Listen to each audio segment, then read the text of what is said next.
పండగలంటేనే ప్రసాదాల హడావిడి. ఈజీగా అయిపోవాలి, రుచిగా ఉండాలి, హెల్దీగా ఉండాలి. అలాంటి ప్రసాదం ఈ పంచామృతం. వెల్కమ్ టు ముదిరెడ్డి సరీస్ కిచెన్. కార్తీక మాసంలో ముఖ్యంగా శివుడికి నైవేద్యంగాను అభిషేకానికి రెండింటికి ఉపయోగపడే ఈ పంచామృతాన్ని చేసుకుందామా? దీనికి కావలసిన పదార్థాలేంటో చూద్దాం. కొన్ని పండ్లు, 5 రకాల పండ్లు తీసుకుంటాం.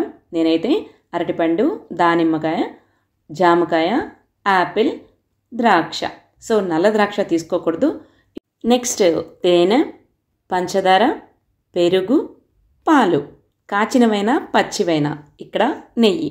అంతేనండి, సింపుల్గా ఇవి ఉంటే చాలు కమ్మటి పంచామృతాన్ని తయారు చేసుకోవచ్చు. ముందుగా ఇలా పండ్లన్నిటినీ ఒలిచి ముక్కలు చేసుకోవాలి. చూసారా, ఇలా పండ్లన్నిటినీ మనకు అవైలబిలిటీలో ఉన్నవన్నీ తీసుకోవచ్చు. ఏవైనా పుల్లగా మాత్రం ఉండకూడదు.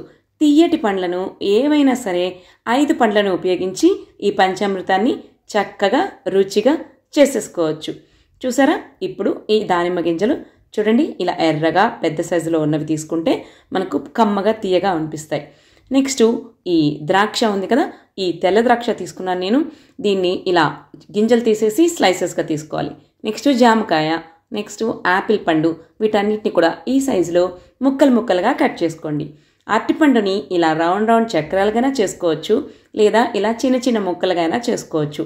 వీటన్నిటిని ఇలా కట్ చేసి పక్కన ఉంచుకోండి. ఇప్పుడు నెక్స్ట్ మనం ఏదైతే బౌల్లో కలుపుకోవాలనుకుంటున్నామో ఆ బౌల్ని తీసుకుని పెరుగుని వేసేసుకోండి. నేనైతే 1 కప్పు నిండా పెరుగు తీసుకున్నాను. దాంట్లో కాస్త పాలని వేసేసాను. నెక్స్ట్ కాస్త పంచదారని వేసుకోండి. పంచదార వేసుకోవద్దు అనుకుంటే తేనెనే ఇంకొంచెం ఎక్కువ వేసుకోవచ్చు.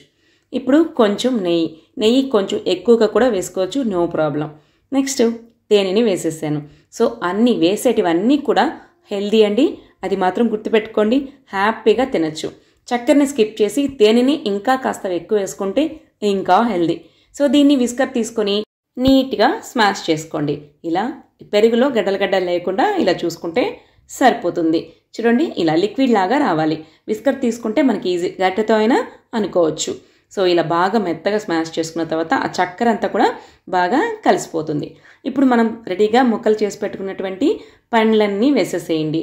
దీంట్లో మనం కమలాలు వేసుకోవచ్చు, ఇంకేదైనా మీకు సపోటా, మీకు అవైలబిలిటీలో ఏది ఉంటే అది వేసుకోవచ్చు. వీటన్నిటిని ఇలా మొత్తం కలిపేసుకోండి.